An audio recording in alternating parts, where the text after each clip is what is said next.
Hi friends, இன்னைக்கு class வீடியோஸில் நம்ம என்ன பார்க்க போகிறோம்னா அக்கௌண்டிங் ஸ்டாண்டர்டில் ஏஎஸ் 10ல் உள்ள எக்ஸாம் ஓரியன்ட் ப்ராப்ளம் பற்றி நம்ம பார்க்க போகிறோம். ஏஎஸ் 10 வந்து பார்த்தீங்கன்னா பிராண்ட் ப்ராப்பர்ட்டி எக்யூப்மெண்ட். ஸோ இந்த கான்செப்ட் வந்து பார்த்தீங்கன்னா ப்ரீவியஸ் வீடியோஸில் வந்து பார்த்தீங்கன்னா நம்ம வந்து டிஸ்கஸ் பண்ணியிருக்கிறோம். ஸோ கான்செப்ட் எல்லாமே நம்ம டிஸ்கஸ் பண்ணியாச்சு. ப்ரொவிஷன்ஸ் ஃபுல்லாக நம்ம பார்த்தாச்சு.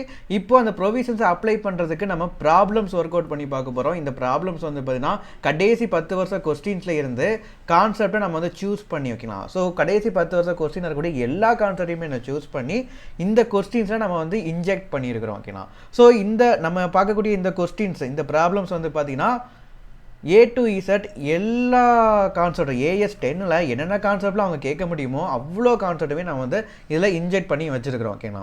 ஸோ இந்த கான்செப்டை தாண்டி எக்ஸாமில் கேட்குறதுக்கு வேறு எதுவும் கேட்குறதுக்கு வாய்ப்பு இல்லை. ஸோ கண்டிப்பாக இந்த வீடியோஸ் வந்து பாருங்கள். நான் அனுப்பி வைக்கக்கூடிய இந்த பிடிஎஃப்பில் இருக்கக்கூடிய சம்ஸை கண்டிப்பாக நீங்கள் ஒர்க் அவுட் பண்ணி பாருங்கள். ஸோ கண்டிப்பாக வந்து பார்த்தீங்கன்னா எக்ஸாமில் ஏஎஸ் 10 வந்து கேட்டாங்கன்னா கண்டிப்பாக உங்களால் எழுத முடியும். ஏஎஸ் 10 கண்டிப்பாக கேட்பாங்க. ஓகேங்களா? ஸோ ரொம்ப இம்பார்ட்டன்ட் ஏஎஸ் வந்து ஏஎஸ் 10. ஓகேங்களா? ஸோ ஏஎஸ் 10 வந்து கண்டிப்பாக கேட்பாங்க. ஸோ இது இந்த எக்ஸாம் ஓரியன்ட் ப்ராப்ளம்ஸ் இதுக்கு முன்னாடி இருக்கக்கூடிய கான்செப்டல் வீடியோஸை நீங்கள் பார்த்து முடிச்சுட்டு இந்த ப்ராப்ளமேட்டிக் வீடியோக்குள்ளே நீங்கள் வாங்க. ஓகேங்களா? ஓகே. ஸோ ஃபஸ்ட்டு கொஸ்டின் நம்ம வந்து பார்ப்போம். ஸோ கேபிட்டலைசிங் ரீமாடலிங் காஸ்ட்டை. ஸோ நம்ம வந்து ரீமாடலிங் பண்ண போகிற காஸ்ட்டை எப்படி நம்ம கேபிட்டலைஸ் பண்ணோம் அப்படிங்கிறத ஃபஸ்ட்டு கொஸ்டினில் நம்ம வந்து அப்ளை பண்ணி பார்க்க போகிறோம் இந்த concept. Okay. Entity A owns a super market. So super market வந்து பார்த்தீங்கன்னா என்டிட்டி ஏ வந்து வச்சிருக்காங்க. To improve customer improvement and enhance the management designs to remodel the entire store. ஓகேங்களா? ஸோ சூப்பர் மார்க்கெட்டை வந்து பார்த்தீங்கன்னா இப்போ என்ன பண்ண போகிறாங்கன்னா மொத்தமாக ரீமாடல் பண்ண போகிறாங்க. ஓகே. ஸோ ஃபஸ்ட்டு எடுத்தோடனே என்ன பண்ணுறாங்கன்னா சைல்டுக்குள்ளே ப்ராடக்ட்ஸ் வந்து வச்சுருப்பாங்க. அதுக்கப்புறம் வந்து பார்த்திங்க அப்படின்னா க்ரோசரி ப்ராடக்ட் வந்து வச்சுருப்பாங்க. அதுக்கப்புறம் வந்து பார்த்தீங்கன்னா மென்னுக்குள்ளே பெர்ஃப்யூம் அண்ட் சோப் வந்து வச்சுருப்பாங்க. ஸோ அதுக்கப்புறம் வந்து பார்த்திங்க அப்படின்னா கடைசி அந்த அரிசி பருப்பு இதெல்லாம் வச்சுருப்பாங்க. ஓகே. இதெல்லாம் வந்து நெசசிட்டிஸாக. ஸோ என்ட்ரு வரவங்க வந்து என்ன பண்ணுவாங்கன்னா ஃபஸ்ட்டு எடுத்த உடனே சைல்டுக்கு பிடிச்ச மாதிரி உள்ள இதுதான் வச்சுருப்பாங்க. என்ட்ரிலே வந்து பார்த்தீங்கன்னா சில்ட்ரன்ஸுக்கு பிடிச்ச மாதிரி உள்ளது கீழே வச்சுருப்பாங்க. காரணம் என்னென்னா அவங்க டக்குன்னு அதை பார்த்தோன்னே அட்ராக்டிவாகி போய் அம்மா எனக்கு இது வேணும் அப்படிங்கிற மாதிரி கேட்பாங்களாம். ஸோ அதுக்காக வந்து பார்த்தீங்கன்னா அட்ராக்டிவாக வச்சுருப்பாங்கலாம்.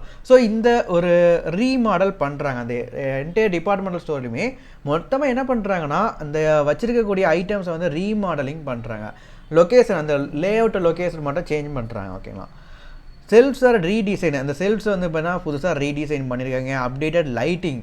ஸோ லைட்டிங் வந்து பார்த்தீங்கன்னா கலராக லைட்டிங் போட்டு வேறு லெவலில் நம்ம இப்போ லைட்டிங் போட்டுருக்கணும் இந்த மாதிரி வேறு லெவலில் ஸ்ட்ரிப் லைட்லாம் போட்டு வேறு மாதிரி வச்சுருக்காங்க. நியூ கவுண்டர்ஸ் வந்து பார்த்தீங்கன்னா இன்ஸ்டால் ஆகிருக்குது. ஓகே. ஸோ நியூ கவுண்டர்ஸ் வந்து இன்ஸ்டால் பண்ணியிருக்கிறாங்க. Internal lay out change for better visibility. So internal lay out வந்து பார்த்தீங்கன்னா டக்குன்னு பார்த்தோன்னே கேப்சர் ஆகிற மாதிரி கண்ணுக்கு வந்து கேப்சர் ஆகிற மாதிரி. இப்போ வந்து பார்த்தீங்கன்னா இப்போ நீங்கள் வீடியோ பார்த்துட்டு இருக்கீங்க. என்னோட ஃபேஸ் வந்து டக்குன்னு உங்களுக்கு கேப்சர் ஆகிற மாதிரி blue and red strip light நான் வச்சுருக்கேன். ஓகேங்களா? இதே மாதிரி ப்ராடக்ட் வந்து டக்குன்னு கண்ணுக்கு கேப்சர் ஆகிற மாதிரி லைட் வந்து ஃபெசிலிட்டி வச்சுருக்காங்க. நியூ ஃப்ளோரிங் அண்ட் இம்ப்ரூவ்டு ஆம்பியன்ஸை. ஸோ ஃப்ளோரிங் வந்து இப்போ புதுசாக வந்து போட்டு ஆம்பியன்ஸை இம்ப்ரூவ்டு ஆம்பியன்ஸை நம்ம டக்குன்னு நம்ம ஷாப்பிங் பண்ணுறதுக்கு ஷாப்பிங் எக்ஸ்பீரியன்ஸ் நல்லா இருக்கிற மாதிரி வந்து பார்த்தீங்கன்னா இம்ப்ரூவ் பண்ணியிருக்காங்க. டோட்டல் ரீமாடலிங் காஸ்ட் வந்து பார்த்தீங்கன்னா 85 லட்ச ரூபா மொத்தமாக இருக்குது. இந்த company want to know whether this cost can be capitalise or must be charge to PNL. இது கேபிட்டலைசேஷன் பண்ணலாமா இல்லை பிஎன்எல் அக்கௌண்ட்டில் போடலாமான்னு சொல்லி கம்பெனிக்கு கன்ஃபியூஷனில் இருக்கிறாங்க. ஸோ என்ன பண்ணலாம்? ஏஎஸ் 10ல் வந்து பார்த்தீங்க அப்படின்னா கேபிட்டலைஸ் இஃப் த எக்ஸ்பெண்டிச்சர் எப்போலாம் கேபிட்டலைஸ் பண்ணுவோம்? Enhance economic benefit. இது மூலமாக ஃபியூச்சரில் எக்கனாமிக் பெனிஃபிட் இருந்துச்சுன்னா மட்டும் தான் கேபிட்டலைஸ் பண்ணுவோம். நெக்ஸ்ட்டு இம்ப்ரூவ் எஃபிஷியன்சி வந்து இன்க்ரீஸ் பண்ணும். ஓகேங்களா? அந்த இடத்துல வந்து பார்த்தீங்கன்னா ஷாப்பிங் ஸ்டோரோட எஃபிஷியன்சி வந்து இன்க்ரீஸ் ஆகிருக்குதா? இன்க்ரீஸ் ஆகும். ஓகேங்களா? ஸோ இந்த மாதிரி நம்ம வந்து ரீமாடலிங் பண்ணுறப்போ அதோட எஃபிஷியன்சி வந்து இன்க்ரீஸ் ஆகும். சேல்ஸ் வந்து பார்த்தீங்கன்னா பூஸ்ட் ஆகும். ஓகேங்களா? Next in case future revenue potential. ஃபியூச்சரில் ரெவன்யூ பொட்டன்ஷியல் அதிகமாகுமா? கண்டிப்பாக அதிகமாகும். Answer capitalise remodelling improves customer flow. So இப்போ ரீமாடலிங் நம்ம பண்ணதுனால இப்போ வந்து பார்த்தீங்கன்னா என்ட்ரி இடத்துல அந்த கீழே வந்து பார்த்தீங்கன்னா கிட்ஸுக்கும் நல்ல ப்ராடக்ட் வந்து வச்சுருக்காங்க. ஸோ இந்த மாதிரி ரீமாடல் பண்ணனால பசங்க வந்து பார்த்தீங்கன்னா சின்ன பசங்க நிறைய பேர் ஷாப்பிங்குள்ளே வர்றப்போ எனக்கு இந்த பொருள் வேணும் இது போடணும்னு சொல்லிட்டு அடம்பிடிப்பாங்க. ஸோ அவங்களுக்கு வந்து கண்டிப்பாக சேல்ஸ் வந்து அந்த இடத்துல சில்ட்ரன்ஸ்குள்ள ப்ராடக்ட் வந்து பூஸ்ட் ஆகும். அதுக்கப்புறம் அந்த ஸ்ட்ரிப் லைட் இதெல்லாம் வச்சு அந்த ப்ராடக்ட் வந்து கண்ணுக்கு வந்து ரொம்ப அட்ராக்டிவாக தெரிகிற மாதிரி வச்சுருக்காங்கன்னு வச்சுக்கோங்க. பார்த்தோன்னே சேல்ஸ் இது பர்ச்சேஸ் பண்ணணும்னு தோணும். ஓகேங்களா? ஸோ கஸ்டமர் வந்து அதை அட்ராக்ட் பண்ணும். ஸோ அப்படிங்கிறப்போ வந்து பார்த்தீங்கன்னா கஸ்டமர் ஃப்ளோ அங்கே இன்க்ரீஸ் ஆகுது. ப்ராடக்ட் விசிபிலிட்டி அதிகப்படுத்தியிருக்கிறாங்க. ஃபியூச்சர் ரெவன்யூ வந்து இருக்குது. ஃபியூச்சரில் வந்து பார்த்தீங்கன்னா லாங் டேர்ம் ரெவன்யூ தானே. இப்போ ஒரு டிபார்ட்மெண்டல் ஸ்டோர் வந்து இந்த மாதிரி ஃபெசிலிட்டி வந்து வச்சுருக்காங்கன்னா ஒவ்வொரு கஸ்டமர் வந்து அட்ராக்ஷன் ஆகிறப்போ அந்த டிபார்ட்மெண்டல் ஸ்டோரில் இந்த ப்ராடக்ட்லாம் சூப்பராக இருக்குங்க, போனாலே ஒரு பெஸ்ட் எக்ஸ்பீரியன்ஸாக இருக்கும். நிறைய பேர் வந்து பார்த்தீங்கன்னா டிபார்ட்மெண்டல் ஸ்டோருக்கு செல்ஃபி எடுக்கிறக்காண்டி வருவாங்க. பிகாஸ் அங்கே இருக்கக்கூடிய லைட்டிங்லாம் சூப்பராக இருக்கும். ஓகேங்களா, அந்த லைட்டிங்கில் போய் நின்றுட்டு செல்ஃபி எடுக்கிறதுக்கு நல்லாயிருக்கும். ஸோ அந்த மாதிரி நிறைய கஸ்டமர்ஸ் உள்ள வர்றப்போ செல்ஃபி எடுக்கிறதுக்காண்டி மட்டுமே வராங்கன்னு வச்சுக்கோங்க. உள்ள ப்ராடக்ட்ஸ் வந்து பார்க்க தானே செய்வாங்க. எனக்கு இந்த ப்ராடக்ட் இது நல்லா இருக்குது, இது நமக்கு வீட்டுக்கு தேவைப்படுதுன்னு சொல்லிட்டு பார்ப்பாங்க. எனக்கு தேவைப்படுதுன்னா வாங்கிட்டு போவாங்க. இந்த மாதிரி சேல்ஸ் வந்து அங்கே பூஸ்ட் ஆகுது. ஃபியூச்சர் ரெவன்யூ வந்து அங்கே சேல்ஸ் ரெவன்யூ அதிகமாகிறப்போ ஃபியூச்சரில் நமக்கு லாங் டேர்ம் ரெவன்யூமே அதிகமாகும். Efficiency of operation. So operation வந்து எஃபிஷியன்சியாக இருக்குது. காரணம் என்ன அப்படின்னா இப்போ எல்லாமே ரீமாடலிங் பண்ணதுனால அந்த இடத்துல வந்து பார்த்திங்கன்னா நம்ம வந்து பக்கத்தில் இருந்து கஸ்டமர்கிட்ட ப்ரோ இந்த ப்ராடக்ட் இங்கே இருக்குது, அந்த ப்ராடக்ட் அங்கே இருக்குதுன்னு சொல்லிட்டு நம்ம சொல்ல வேண்டிய அவசியமே இல்லை. ஓகேங்களா, அவர் பார்த்தோன்னே இந்த ப்ராடக்ட் இங்கே இருக்குதுன்னு சொல்லிட்டு ரீமாடலிங் பண்ணுறப்போ அங்கங்கே எழுதியிருக்கும். அட் த சேம் டைம் கஸ்டமருக்கு அந்த ப்ராடக்ட் கண்ணில் ரொம்ப எப்படி சொல்ல கண்ணுக்கு ரொம்ப இதாக தெரியும். ஓகேங்களா, ஸோ அப்படிங்கிறப்போ இந்த ப்ராடக்ட் இங்கே தான் இருக்குதுன்னு அவரே போய் எடுத்துக்குவார். ஸோ ரொம்ப பெரிய லெவலில் நம்ம உட்காந்து இதை தான் நம்ம கைடு பண்ணணுங்கிற அவசியம் இல்லை. அந்த ஆப்ரேஷன் வந்து எஃபிஷியண்ட்டாக மாறிடும். ஓகேங்களா, இதில் வந்து என்ன ஆப்ரேஷனாங்க ஆக்சுவலாக மார்க்கெட்டிங் ஆப்ரேஷன். ஸோ மார்க்கெட்டிங் அந்த சூப்பர்வைசர் வந்து என்ன பண்ணுவாங்கன்னா கஸ்டமர்கிட்ட வந்து இதெல்லாம் இங்கே இந்த பொருள் இங்கே இருக்குது. ஸோ அப்படி நீங்கள் ஒரு கஸ்டமர் வந்து கேட்பார், எனக்கு வந்து இந்த சோப்பு வேணும் அப்படின்னா நீங்கள் வந்து இந்த சோப்பாக இருந்துச்சுன்னா உங்களுக்கு மாய்ஸ்சரைசிங்காக இருக்கும்னு சொல்லிட்டு அவர்கிட்ட பேசி அந்த கம்பெனி சோப்பு எடுத்து கொடுப்பாங்க. ஸோ அந்த மாதிரியான ஆப்ரேஷன் வந்து இங்கே எஃபிஷியண்ட்டாக மாறிடும். Therefore the expenditure increases future economic benefit and as per AS10. So இந்த இடத்துல ஃபியூச்சர் எக்கனாமிக் பெனிஃபிட் இருக்குதா? இருக்குது. எஃபிஷியன்சி இன்க்ரீஸ் ஆகிருக்கா? இன்க்ரீஸ் ஆகிருக்கு. நெக்ஸ்ட்டு எக்கனாமிக் பெனிஃபிட் இருக்குதா? கண்டிப்பாக எக்கனாமிக் பெனிஃபிட் இருக்குது. ஏன்னா சேல்ஸ் ரெவன்யூ அதிகமாகிறதுனால எக்கனாமிக்கல் கண்டிஷன் வந்து வேறு லெவலில் ஆகிருக்குது. ஸோ AS10 படி பார்த்திங்கன்னா இப்போ ரீமாடலிங் பண்ணியிருக்கோம் பார்த்தீங்களா ஷாப்பில். ரீமாடலிங் வந்து எவ்வளோ அமௌண்ட்டுக்கு பண்ணியிருக்கோம்? 85 லட்ச ரூபாய்க்கு ரீமாடலிங் பண்ணியிருக்கோம். இதை கேபிட்டல் எக்ஸ்பெண்டிச்சராக நம்ம எங்கே போடுவோம்? பேலன்ஸ் ஷீட்டில் அசட் சைடில் நம்மளோட அந்த சூப்பர் மார்க்கெட்டோட ஷாப்போட நம்ம இந்த 85 லட்ச ரூபாய் கேபிட்டலைஸ் பண்ணி ஆட் பண்ணிடுவோம். ஓகேங்களா, ஸோ P&L அக்கௌண்ட்டில் டெபிட் சைடில் ரெவன்யூ எக்ஸ்பெண்டிச்சராக நம்ம போட மாட்டோம். பேலன்ஸ் ஷீட் அசட் சைடில் கேபிட்டல் எக்ஸ்பெண்டிச்சராக கேபிட்டலைஸ் பண்ணிடுவோம். ஓகே, ரொட்டீன் ரிப்பேர்ஸை சப்போஸ் அந்த சூப்பர் மார்க்கெட்டில் வந்து பார்த்தீங்கன்னா ரொட்டீனாக இந்த மாதிரி மெயின்டெனன்ஸ் வந்து பண்ணுறோம், ரிப்பேர்ஸ் வந்து பண்ணுறாங்க. இந்த மாதிரி எக்ஸ்பெண்டிச்சரை வந்து என்ன பண்ணுவாங்க? இது வந்து பார்த்தீங்கன்னா ஃப்யூச்சரில் எக்கனாமிக் பெனிஃபிட் வந்து கிரியேட் பண்ண போகிறதில்ல, எஃபிஷியன்சி வந்து அதிகப்படுத்த போகிறதில்ல. ஆல்ரெடி இருக்கக்கூடிய ஒரிஜினல் கண்டிஷனுக்கு நம்ம ரிப்பேர் பண்ணி கொண்டு வருவோமே தவிர எஃபிஷியன்சியை ரொம்ப அதிகப்படுத்த போகிறதில்ல.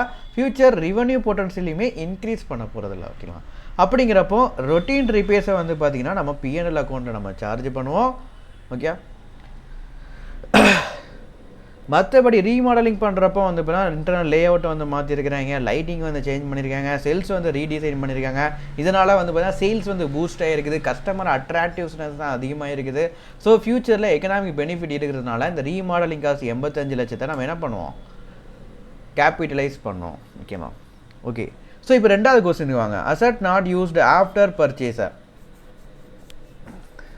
சப்போஸ் நம்ம வந்து அசட் வந்து நம்ம பர்ச்சேஸ் பண்ணியிருக்கோம் பட் யூஸ் பண்ணவே இல்லை. ஓகேங்களா, ஸோ இதை பற்றி ஒரு கேஸ் நிறைய நம்ம பார்க்க போகிறோம். ஸோ இதில் ஸ்டோரி இதோட கதை வந்து பார்த்தீங்கன்னா entity B buys a car worth ₹8 lakh on 1st April. ஓகேங்களா, ஸோ 1st April வந்து பார்த்தீங்கன்னா கார் வந்து வாங்கியிருக்காரு. கார் வந்து பார்த்தீங்கன்னா 8 lakhs கார் வந்து வாங்கியிருக்காரு. ஸோ இது வந்து ஒரு கேபிட்டல் எக்ஸ்பெண்டிச்சர் தான். Due to management decision and the car is not put to use for a few month. அந்த காரை நம்ம யூஸ் பண்ணவே இல்லை. மேனேஜ்மெண்ட் வந்து டெசிஷன் பண்ணாங்க, கார் வாங்கியாச்சா, சரி ஓகே இப்போதைக்கு இது தேவையில்லைங்க, அது அப்படியே ஹோல்டில் வச்சுருங்க. ஸோ அதை யூஸ் பண்ணவே இல்லை, ஃபியூ மந்த்தாக யூஸ் பண்ணவே இல்லை. Management ask depreciation start. So management வந்து என்னென்னா நம்ம தங்கிலீஷில் இருக்கோம், டெப்ரிசியேஷன் ஸ்டார்ட் ஆகலைங்க, இட்ஸ் நாட் யூஸ்ட் yet. நம்ம இதை யூஸ் பண்ணவே இல்லை, ஸோ டெப்ரிசியேஷன் இன்னும் அங்கே ஸ்டார்ட் பண்ண மாட்டோம் அப்படின்னு சொல்லியிருக்கிறாங்க. கான்செப்ட் AS10 படி பார்த்தீங்கன்னா put to use, ready to use. Put to யூஸ்லேருந்து டெப்ரிசியேஷன் ஸ்டார்ட் ஆகுமா, ரெடி டு யூஸ்லேருந்து டெப்ரிசியேஷன் ஸ்டார்ட் ஆகுமா? ரெடி டு யூஸ்லேருந்து தான் டெப்ரிசியேஷன் ஸ்டார்ட் ஆகும். ஒரு ரெடி டு யூஸ், இப்போ கார் வாங்கினாலே அந்த காரை இன்ஸ்டால் பண்ணணுங்கிற அவசியம் இல்லை, காரை செட்டில் கூட நிப்பாட்டினாலே போதும், ready to use. So ready to நம்ம கார் வாங்கிட்டாலே டெப்ரிசியேஷன் ஆட்டோமேட்டிக்காக வருஷம் வருஷம் டெப்ரிசியேஷன் நம்ம போட்டு தான் ஆகணும். ஸோ மேனேஜ்மெண்ட் வந்து என்ன சொல்கிறாங்கன்னா நாங்கள் இன்னும் என்ன ஆக்சுவலாக வந்து பார்த்தீங்கன்னா இன்னும் யூஸ் பண்ணவே ஸ்டார்ட் பண்ணலாம். ஸோ டெப்ரிசியேஷன் அங்கேருந்து ஸ்டார்ட் ஆகாது அப்படின்னு சொல்லியிருக்கிறாங்க. அப்படிலாம் கிடையாதுங்க. So depreciation start when asset is ready for use, not when it is actually used. நம்ம யூஸ் பண்ணியிருக்கோமா, கார் எடுத்துகிட்டு ஓட்டியிருக்கோமோ இல்லையா அப்படிலாம் செக் பண்ண வேண்டாம். கார் வாங்கியாச்சு, ரெடி டு யூஸ் கண்டிஷனில் இருக்குது. ஸோ என்ன பண்ணுவாங்க, டெப்ரிசியேஷன் வந்து கண்டிப்பாக அதுக்கு சார்ஜ் பண்ணும். வருஷம் அதுக்குனால இப்போ சப்போஸ் 20% டெப்ரிசியேஷன்னா இயர்லி ஒன்ஸ் 20% டெப்ரிசியேஷன் வந்து நம்ம கண்டிப்பாக போட்டிருக்கணும். ஓகேங்களா. The car is ready to use, depreciation begins. Non-use of the asset does not stop the depreciation. So அசட்டை நாங்கள் யூஸ் பண்ணவே இல்லை. ஸோ இதனால் நம்ம டெப்ரிசியேஷன் சார்ஜ் பண்ணுறதை நம்ம ஸ்டாப் பண்ண முடியாது. ஓகேங்களா. ஸோ ரெடி டு யூஸ் கண்டிஷனில் இருக்குதுனாலே நம்ம வந்து டெப்ரிசியேஷன் வந்து சார்ஜ் பண்ணிடுவாங்க. நெக்ஸ்ட்டு கொஸ்டின் நம்பர் 3 வாங்க. Shifting and existing machine. ஒரு எக்ஸிஸ்டிங் மிஷினை வந்து என்ன பண்ணுறாங்கன்னா ஷிஃப்ட் பண்ணுறாங்க. ஷிஃப்ட் மீன்ஸ் ஒரு மிஷின் வந்து ஒரு 10 லட்ச ரூபாய்க்கு மிஷின் வாங்கிறீங்க. இது வந்து பார்த்தீங்கன்னா டிபார்ட்மெண்ட் ஏல இருக்குது. அதுக்கு பக்கத்துலேயே தான் டிபார்ட்மெண்ட் பி. அங்கே வந்து பார்த்தீங்கன்னா ஒரு மிஷின் வந்து பார்த்தீங்கன்னா இது ரிப்பேர் ஆகி அதை சோலி முடிஞ்சு போச்சு. ஓகேங்களா. ஸோ இப்போ என்ன பண்ணுறாங்க, இப்போ டிபார்ட்மெண்ட் பியில் தான் நிறைய ஆப்ரேஷன் நடந்துகிட்ருக்குன்ட்டு இந்த மிஷினை அங்கே ஷிஃப்ட் பண்ணி கொண்டு போயிட்டாங்க. ஓகேங்களா. இந்த ஷிஃப்டிங் எக்ஸ்பெண்டிச்சர் வந்து பார்த்தீங்கன்னா கேபிட்டலைஸ் பண்ணுவோமா, இதனால் ஏதாச்சும் ஒரு ஆப்ரேஷனல் எஃபிஷியன்சி இருந்திருக்கா, இல்லை ஃபியூச்சர் பெனிஃபிட்லாம். இங்கே இருக்கக்கூடிய மிஷினை அங்கே தூக்கி வச்சுருக்கோம், அவ்வளோதான். இதனால் ஏதாச்சும் ஒரு கெப்பாசிட்டி வந்து இன்க்ரீஸ் ஆக போதா, இந்த மிஷின் வந்து எவ்வளோ ப்ரொடியூஸ் பண்ணுமோ அதே தான் ப்ரொடியூஸ் பண்ண போகுது. மிஷின் சப்போஸ் 1 லட்சம் குவான்டிட்டி தான் ப்ரொடியூஸ் பண்ணோம் அப்படின்னா இதை தூக்கி அங்கே வச்சாலும் 1 lakh யூனிட்ஸ் தான் ப்ரொடியூஸ் பண்ண போகுது. இதனால் ஏதாச்சும் கெப்பாசிட்டி இன்க்ரீஸ் ஆக போதா, இல்லை ஃபியூச்சர் எஃபிஷியன்சி இன்க்ரீஸ் ஆக போதா, எதுவுமே இல்லைங்க. ஓகேங்களா. So shifting and existing machine, ஒரு ஆல்ரெடி இருக்கக்கூடிய மிஷினை ஷிஃப்ட் பண்ணுறது வந்து பார்த்தீங்கன்னா ரெவன்யூ எக்ஸ்பெண்டிச்சர். இதை ஷிஃப்ட் பண்ணுறதுக்கு வந்து பார்த்தீங்கன்னா இதை தூக்கிட்டு ஒரு 4 பேர் போனோம்னு வச்சுக்கோங்க. அந்த 4 பேருக்கு ஒரு 2000 ரூபா நம்ம கொடுக்குறோன்னா இந்த ஷிஃப்டிங் எக்ஸ்பெண்டிச்சர் வந்து என்னது, இது வந்து பார்த்தீங்கன்னா revenue expenditure PNL account debit சைடில் நம்ம சார்ஜ் பண்ணுவோம். Okay. Entity C relocates machine from plant A to plant B. So C entity வந்து பார்த்தீங்கன்னா பிளான்ட் ஏலேருந்து பிளான்ட் பிக்கு ஒரு மிஷினை ஷிஃப்ட் பண்ணி கொண்டு போகிறாங்க. எக்ஸ்பென்சஸ் இன்க்ளூட் டிஸ்மேண்டில், அந்த மிஷினை முதல்ல அங்கேருந்து டிஸ்மேண்டில் பண்ணணும். இந்த எந்திரன் படத்தில் வந்து பார்த்தீங்கன்னா கடைசியில் வந்து பார்த்தீங்கன்னா அந்த ரோபோட் நிறைய சேட்டையை பண்ணி விட்ரும். ஓகேங்களா. ஸோ கடைசியில் வந்து என்ன பண்ணுவாங்கன்னா கோர்ட்டில் வந்து இந்த ரோபோட் வந்து மக்களுக்கு ரொம்ப ஆபத்தானது, ஸோ இதை டிஸ்மேண்டில் பண்ணணும்னு சொல்லிட்டு ஆர்டர் போட்டுருவாங்க. ஸோ டிஸ்மேண்டில் பண்ணுறப்போ அந்த ரோபோட்டே வந்து என்ன பண்ண முடியும், கையெல்லாம் இப்படி கலட்டி மொத்தமாக கலட்டிடும். ஓகேங்களா. ஸோ அதே மாதிரி மிஷின் என்ன பண்ணுவோம், அந்த இடத்துல இருந்து மொத்தமாக டிஸ்மேண்டில் பண்ணி கலட்டி கொண்டு போவாங்க. கொண்டு போய் இது சப்போஸ் பிளான்ட் வந்து பார்த்தீங்கன்னா வேறு லொக்கேஷன் இருந்துச்சுன்னா இதுக்கு டிரான்ஸ்போர்ட் சார்ஜஸ், அந்த மிஷினை ஒரு லாரியில் வச்சு கொண்டு போவாங்க. ஸோ அந்த டிரான்ஸ்போர்ட் சார்ஜஸ், அதுக்கப்புறம் வந்து பார்த்தீங்கன்னா கொண்டு போய் இந்த இடத்துல இன்ஸ்டால் பண்ணணும். So reinstallation charges. ஸோ இவ்வளோ சார்ஜஸுமே நம்ம கேபிட்டலைஸ் பண்ணுவோமான்னு சொல்லி கேட்டிருக்காங்க. Relocation does not increase a useful life. முக்கியமான விஷயங்க, மிஷினோட லைஃப்பை இது இன்க்ரீஸ் பண்ணுமா, பண்ணாது. அதுக்கப்புறம் பெர்ஃபார்மன்ஸை இது இன்க்ரீஸ் பண்ணுமா, பண்ணாது. அதுக்கப்புறம் ஃப்யூச்சர் எக்கனாமிக் பெனிஃபிட்டை இன்க்ரீஸ் பண்ணுமா, பண்ணாது. அப்போ அது கேபிட்டல் எக்ஸ்பெண்டிச்சர் கிடையாது. சிம்பிள் 3 விஷயம் தாங்க. என்னன்னா லைஃப்பை வந்து இன்க்ரீஸ் பண்ணணும், இன்க்ரீஸ் பண்ணலை.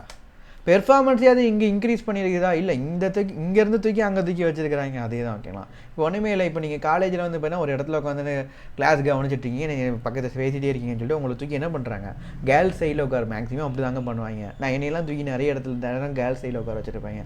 பட் நானும் என்ன பண்ணியிருப்பேன், அங்கேயும் உட்காந்து ஜாலியாக பேசிகிட்டு இருந்திருப்பேன். ஓகேங்களா. ஸோ இந்த மாதிரி நம்மளை இங்கேருந்து தூக்கி அங்கே தூக்கி வச்சதுனால நம்ம என்ன சூப்பராக படிக்க போகிறோம், நம்ம கெப்பாசிட்டி அப்படியே தான் இருக்கும். இங்கே என்ன பண்ணிட்டு இருந்தோமோ அதே அங்கிட்டு போய் பண்ண தான் போகிறோம். இன்னும் ஜாலியாகவே நம்ம பேசிகிட்டு இருப்போம், அப்படி தானே. ஸோ அதே தான் மேட்ரு. நம்ம இங்கேருந்து அங்கே தூக்கி அந்த மிஷினை வச்சுருக்காங்கன்னா பெர்ஃபார்மன்ஸ் வந்து இம்ப்ரூவ் பண்ண போகிறதில்ல. என்ஹான்ஸ் எக்கனாமிக் பெனிஃபிட்டையுமே அது வந்து பார்த்தீங்கன்னா இம்ப்ரூவ் பண்ண போகிறதில்ல. ஓகேங்களா. ஸோ அப்படிங்கிறப்போ இது வந்து கேபிட்டல் எக்ஸ்பெண்டிச்சர் கிடையாது, இது ஜஸ்ட் ரெவன்யூ எக்ஸ்பெண்டிச்சர் தான். ஓகேங்களா. do not capitalize. Relocation is for convenience, not for enhancement. Relocation வந்து ஒரு கன்வீனியன்ஸ் தான். இங்கே உட்காந்து இவன் பேசிகிட்டே இருக்கிறான், இவனை தூக்கி அங்கே உட்காந்து படிப்பான்னு சொல்லிட்டு நம்மளோட கன்வீனியன்ஸ் பேஸ் பண்ணி அங்கே தூக்கி வச்சுருக்கோம். பட் அதனால் எந்த பெர்ஃபார்மன்ஸும் இன்க்ரீஸ் ஆக போகிறதில்ல. ஒரு மிஷினை இங்கே இந்த பிளான்ட் வந்து அங்கே தூக்கி வச்சுருக்கிறோம். இங்கே என்ன வேலை பார்த்துட்டு இருந்ததோ அதே வேலையை தான் அந்த மிஷின் அங்கேயும் போய் பார்க்க போகுது. இங்கே 1 lakh குவான்டிட்டி ப்ரொடியூஸ் பண்ணிட்டு இருந்துச்சுதா, அங்கே தூக்கி பிளான்ட்டில் வச்சாலுமே அங்கேயும் 1 lakh குவான்டிட்டி தான் அதை ப்ரொடியூஸ் பண்ண போகுது. ஓகேவா. அப்படிங்கிறப்ப இதனால் எந்த பெர்ஃபார்மன்ஸும் என்ஹான்ஸ் ஆக போகிறதில்ல. Hence entire shifting expenditure must be charge to PNL account. So எல்லா ஷிஃப்டிங் எக்ஸ்பெண்டிச்சர், என்னென்ன ஷிஃப்டிங் எக்ஸ்பெண்டிச்சர், டிஸ்மேண்டில் பண்ணாங்க, டிரான்ஸ்போர்ட் பண்ணி கொண்டு போனாங்க, அந்த இடத்துல மறுபடியும் ரீஇன்ஸ்டால் பண்ணாங்க, இந்த எல்லா எக்ஸ்பெண்டிச்சருமே பிஎன்எல் அக்கௌண்ட்டில் டெபிட் சைடில் தூக்கி போடுவோம். பேலன்ஸ் சைடில் அசெட்டில் கேபிட்டலைஸ் பண்ண மாட்டோம். Okay. Next shifting plus repair cost, இதுக்கு வாங்க. A machine shifted to a new location shift பண்ணியாச்சு. காஸ்ட் வந்து பார்த்தீங்கன்னா டிஸ்மேண்டில் ஓகேங்களா. ஸோ அந்த இடத்துல இருந்து பார்த்தீங்கன்னா மிஷினை தூக்கியிருக்காங்க. ஓகே, ஸோ டிஸ்மேண்டில் பண்ணியிருக்கிறாங்க. இதுக்கு ஒரு 50,000 இருக்குது. டிரான்ஸ்போர்ட்டு, ஸோ டிரான்ஸ்போர்ட் பண்ணி கொண்டு போயிருக்காங்க. ஓகே, சரி லாரி இப்படி வராது. ஓகே, ஸோ லாரியில் வந்து பார்த்தீங்கன்னா டிரான்ஸ்போர்ட் பண்ணி கொண்டு போயிருக்காங்க. இதுக்கு 60,000 வந்துருக்குது. இது வந்து பார்த்தீங்கன்னா டிஸ்மேண்டில் நம்ம இது ஷிஃப்டிங் சார்ஜஸ். மறுபடியும் என்ன பண்ணுறாங்க, ரீஇன்ஸ்டாலேஷன் பண்ணியிருக்காங்க. அடுத்து அந்த பிளான்ட் பியில் வந்து பார்த்தீங்கன்னா பிளான்ட் பியில் அந்த மிஷினை ரீஇன்ஸ்டால் உள்ள பண்ணியிருக்கிறாங்க. அதுக்கு ஒரு 70,000 இருக்குது. Repair due to shifting damages. Shift பண்ணுறப்ப இங்கேருந்து அங்கே தூக்கி வைக்கிறப்போ வந்து பார்த்தீங்கன்னா லைட்டாக இடிச்சிட்டாங்க. ஓகே, ஸோ கொண்டு உள்ளே டோருக்குள்ளே கொண்டு போகிறப்போ டோர் சைடில் அந்த மிஷின் வந்து லைட்டாக இடிச்சிது.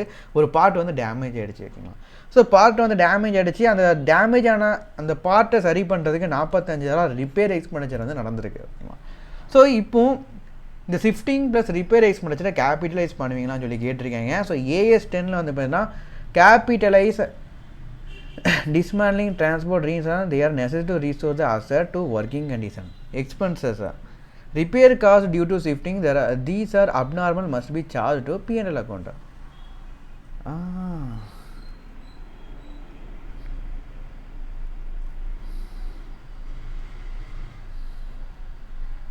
bring the asset to working condition கொண்டு வரதுக்காண்டி உள்ள சார்ஜஸ் மட்டும் நம்ம வந்து கேபிட்டலைஸ் பண்ணுவோம்.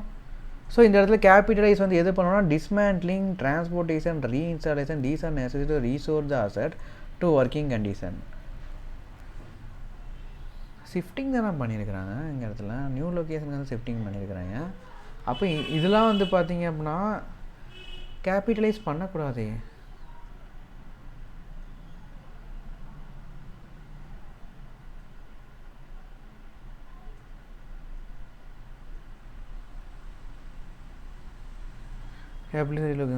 ஸோ இந்த இடத்துல AS10 படி பார்த்தீங்கன்னா யூஸ்ஃபுல் லைஃப் வந்து இன்க்ரீஸ் பண்ணலாம், பெர்ஃபார்மன்ஸை இன்க்ரீஸ் பண்ணலாம். அதே தான் இங்கேயும் கதை.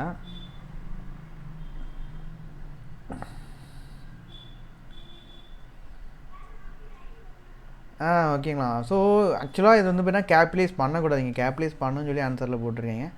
கேபிட்டலைஸ் பண்ணக்கூடாது. ஓகேங்களா, ஸோ இது வந்து கேபிட்டலைஸ் பண்ணக்கூடாது. எந்த இடத்துல கேபிட்டலைஸ் பண்ணுவாங்கன்னா புதுசாக ஒரு மிஷினை வாங்கிருக்கீங்க, அது வந்து பார்த்தீங்கன்னா புதுசாக மிஷின் வாங்குறப்போ அந்த இடத்துல டிஸ்மேண்டில் பண்ணி கொண்டு வந்துருக்கும். அங்கே இடத்துல டிஸ்மேண்டில் பண்ணுங்கிற அவசியம் அங்கே டிஸ்மேண்டிங் தான் இருக்கும். அதை கொண்டு போய் இங்கே வந்து டிரான்ஸ்போர்ட் பண்ணி கொண்டு வந்து இன்ஸ்டால் பண்ணுறது இந்த டிரான்ஸ்போர்ட்டேஷன் இன்ஸ்டாலேஷன் நம்ம ஆட் பண்ணுவோம்.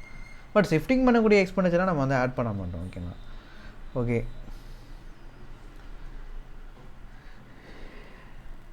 ஆமாம், ஆட் பண்ண மாட்டோம். ரிப்பேரை வந்து பார்த்தீங்கன்னா ஷிஃப்ட் பண்ணுறப்ப டேமேஜ் ஆகிடுச்சு. இந்த ரிப்பேருமே வந்து பார்த்தீங்கன்னா P&L அக்கௌண்ட் டெபிட் சைடில் தூக்கி போட்டுரும்.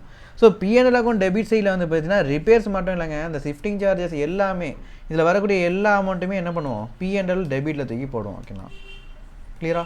ஸோ இந்த கொஸ்டின் 4ல் மட்டும் ஒரு சில சேஞ்சஸ் இருக்குது, அதை மட்டும் நீங்கள் பண்ணிக்கோங்க. இந்த கேபிட்டலைஸ் பண்ணணும்னு சொல்லி கொடுத்துருக்கீங்களா, அதை அப்படியே மொத்தமாக ஸ்ட்ரைக் அவுட் பண்ணிடுங்க. ஸ்ட்ரைக் அவுட் பண்ணிட்டு மொத்த அமௌண்ட்டுமே டிஸ்மேண்ட்லிங் பண்ணுறாங்க 50,000 P&L டெபிட் சைடில், டிரான்ஸ்போர்ட் பண்ணக்கூடிய 60,000 P&L டெபிட் சைடில், ரீஇன்ஸ்டாலேஷன் P&L டெபிட் சைடில், ரிப்பேர் டியூ டு இதுவுமே P&L டெபிட் சைடில் தான். ஓகேங்களா,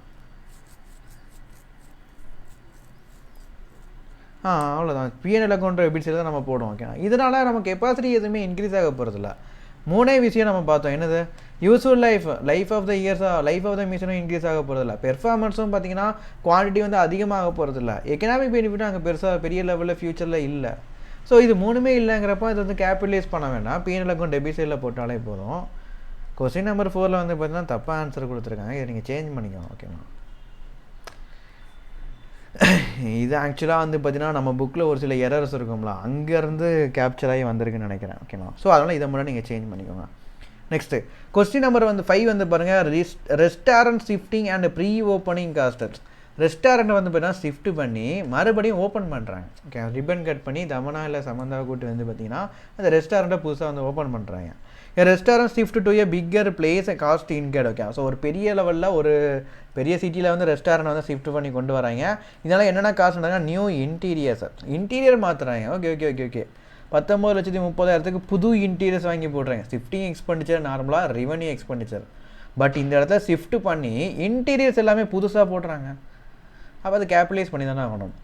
ரெண்ட் பிஃபோர் ஓப்பன் பண்ணுறதுக்கு முன்னாடி ரெண்டா 2,70,000 staff salary and training. Okay, so அந்த இடத்துல வந்து பார்த்தீங்கன்னா சேலரி அண்ட் ட்ரைனிங் வந்து கொடுக்குறாங்க. இது ஒரு 6 லட்ச ரூபா. மேனேஜ்மெண்ட் சேலரி ஒரு 9,30,000. இது வந்து எப்போவுமே ரெவன்யூ தான். சேலரி ட்ரைனிங் கொடுக்கக்கூடியது, மேனேஜ்மெண்ட் சேலரி, இது எல்லாமே ரெவன்யூ தான். கிச்சன் இன்ஸ்டாலேஷன் காசு இன்க்ளூடட் எடுத்திங்கன்னா இன்டீரியர், கிச்சனில் இன்டீரியர் இன்ஸ்டால் பண்ணக்கூடிய அந்த காசு இது கேபிட்டலில் தான் வரும். சரி, ஓகே, நம்ம என்னென்னு பார்த்துருவோமா. AS10 வந்து பாருங்கள், only capitalise costs that make the asset ready for the use. அசட்டை ரெடி ஃபார் த யூஸுக்கு கொண்டு வரதுக்கு என்னெல்லாம் கேபிட்டலைஸ் பண்ணுறோமோ அதான் என்னென்ன காஸ்ட் பண்ணுறோமோ அதான் கேபிட்டலைஸ் காஸ்ட்டாக. ஸோ இங்கே வந்து பார்த்தீங்கன்னா புது இன்டீரியர்ஸ் வந்து போடுறாங்க, ஸோ அதை கேபிட்டலைஸ் பண்ணுவோம். ஃபிட்டிங்ஸை கிச்சனில் வந்து பார்த்தீங்கன்னா புதுசாக நிறைய வந்து ஃபிட்டிங்ஸ் போடுறாங்க, ஸோ அதை கேபிட்டலைஸ் பண்ணுவோம். அதுக்கப்புறம் கிச்சனில் இன்ஸ்டாலேஷன் பண்ணுறாங்க, ஸோ அதையும் கேபிட்டலைஸ் பண்ணுவோம். ஓகேங்களா, because these create a usable asset restaurant ஸ்பேஸாக. எக்ஸ்பென்சஸ் நம்ம வந்து மேனேஜ்மெண்ட்டுக்கு சேலரி கொடுக்குறது, அந்த லேபர்ஸுக்கு வந்து ட்ரைனிங் கொடுக்குறது, ப்ரீ ஓப்பனிங் ரெண்ட்டு. ஓகேங்களா, ப்ரீ ஓப்பனிங் ரெண்ட்டுனா என்னது, ஓப்பன் பண்ணுறதுக்கு முன்னாடி அந்த இடத்துல வந்து பார்த்திங்கன்னா நம்ம அந்த ரெஸ்டாரண்ட் வாங்குறதுக்கு முன்னாடி நம்ம வந்து ரெண்ட்டு பே பண்ணிட்டு இருக்கிறோம். இது வந்து பார்த்திங்கன்னா கேபிட்டலைஸ் பண்ணுவோமா. ரெண்ட்டு நார்மலாகவே revenue expenditure, administrative expenditure revenue expenditure. Okay, so salary, training, reopening இதெல்லாம் வந்து பார்த்தீங்கன்னா ரெஸ்டாரண்ட் வந்து அந்த அந்த அந்த பில்டிங்கோ அந்த ரெஸ்டாரண்ட்டை ரெடி டு யூஸ் கொண்டு வரதுக்கு சேலரிஸ் வந்து தேவையில்லை, ட்ரைனிங்கும் தேவையில்லை. Okay, so ready to use கொண்டு வரதுக்கு இதுக்கு முன்னாடி நம்ம ரெண்ட்டுக்கு இருந்தோம், இதெல்லாம் ரெடி டு யூஸுக்கு ஒரு ரீசனாக இல்லை. ஓகேங்களா, அட்மினிஸ்ட்ரேட்டிவ் எக்ஸ்பெண்டிச்சர் இந்த மாதிரி ரெடி டு யூஸுக்கு கிடையாது. ஓகே, ஸோ இது எல்லாமே ரெவன்யூ எக்ஸ்பெண்டிச்சர். கிளியரா? ஸோ ஃபஸ்ட்டு நியூ இன்டீரியர் இதை கேபிட்டலைஸ் பண்ணுவோம், 19,30,000. அதுக்கப்புறம் ரெண்ட் வந்து பார்த்தீங்கன்னா கேபிட்டலைஸ் பண்ண மாட்டோம், ஸ்டாஃப் சேலரி கேபிட்டலைஸ் பண்ண மாட்டோம், management salary revenue expenditure. So P&L account debit சைடில் போட வேண்டியது ஃபுல்லாக 2,70,000 ப்ளஸ் 6 lakhs ப்ளஸ் 9,30,000 இது எல்லாமே P&L அக்கௌண்ட் டெபிட் சைடில் வரும். நியூ இன்டீரியர்ஸ் வந்து பார்த்தீங்கன்னா 19,30,000 நியூ இன்டீரியர்ஸ் போட்டிருக்காங்க, ப்ளஸ் கிச்சன் இன்ஸ்டாலேஷன் காஸ்ட்டு அது எவ்வளோ அமௌண்ட்டுங்கிறத ஸ்பெசிஃபை பண்ணலாம். ஓகேங்களா, ஸோ கிச்சன் இன்ஸ்டாலேஷன் காஸ்ட் இதுவுமே வந்து பார்த்தீங்கன்னா கேபிட்டல் எக்ஸ்பெண்டிச்சராக ட்ரீட் பண்ணுவோம். மற்ற அந்த ரெண்ட்டு 2,70,000 இது எல்லாமே ரெவன்யூ எக்ஸ்பெண்டிச்சராக நம்ம ட்ரீட் பண்ணுவோம். ஓகேங்களா, ஓகே. ஸோ நெக்ஸ்ட்டு இன்னும் கொஸ்டின் நம்பர் 6லேருந்து நம்ம நெக்ஸ்ட் வீடியோவில் நம்ம பார்ப்போம். கொஸ்டின் நம்பர் 5 வரைக்கும் நம்ம டிஸ்கஸ் பண்ணியாச்சு. இதெல்லாம் பேசிக் லெவல் கொஸ்டின் தான். ஓகேங்களா, ஸோ அட்வான்ஸ் லெவல் கொஸ்டின் தான் நம்ம நெக்ஸ்ட் வீடியோவில் நம்ம பார்ப்போம். ஸோ இது வரைக்கும் பார்த்ததை ஜஸ்ட் ஒரு தடவை ரீட் அவுட் பண்ணுங்க. ஓகேங்களா, ஸோ ரொம்ப ட்விஸ்டடெல்லாம் எந்த சம்மம் கிடையாது, உட்காந்து ஒர்க் அவுட்லாம் பண்ண வேண்டாம், ஜஸ்ட் ஒன் டைம் நீங்கள் ரீட் அவுட் பண்ணாலே எல்லாமே கிளியராக புரிஞ்சிடும். ஓகேங்களா, ஸோ நெக்ஸ்ட் வீடியோவில் பார்ப்போம். பை.